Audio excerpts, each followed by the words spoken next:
Ang intense ng mga kaganapan ngayon sa abot kamay na pangarap sapagkat guguho ang mundo ni Moira dahil sa sasapitin ng anak niyang si Zoe. Dito nga ay may malaking pasabog si Justin tungkol sa totoong pagkatao ni Zoe, matapos nga itong hindi bigyan ng mana ni Don Pepe. Samantala ay ikakagulat naman nila Aling Susan at Diyosa ang plano ni Lynette na papuntahin nga ng bahay nila itong si Zoe. Mawawala naman ang pagdududa ni Lynette sa asawa niyang si Doc Carlos dahil nga sa mas iisipin nila ang kalagayan ni Zoe sa ina nitong si Moira. Dagdag naman ni Diyosa na pwede naman nga daw na mag-alala itong si Lynette pero wag lang sagad na sagad at tandaan nga daw nila na utak demonyo pa din itong si Zoe. Sasabihin pa nga ni Aling Susan na meron daw sungay itong si Zoe at Paskong-Pasko nga daw at ayaw niyang makipagbardagulan.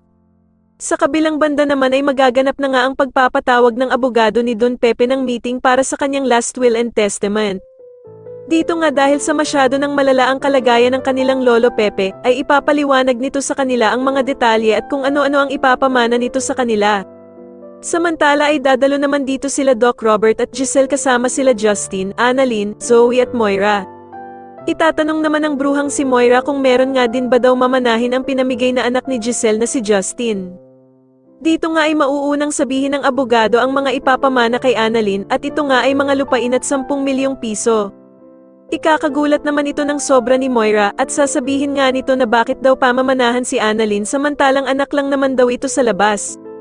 Sobrang ikakagulantang naman ni Moira ang sasabihin ng abogado na hindi daw pala isinama ni Don Pepe ang anak niyang si Zoe sa mga pamamanahan nito. Sa tingin niyo dito na nga kaya magkaalaman na hindi totoong tanyag si Zoe at anak siya ni Doc Carlos at Moira, mas lalo na nga talagang nagiging exciting ang mga susunod na kaganapan kaya naman ay mas lalo pa nating abangan ang mas lalong gumigandang abot kamay na pangarap. Maraming salamat po sa inyong panonood at sana po ay masubscribe niyo ako. Maraming salamat po.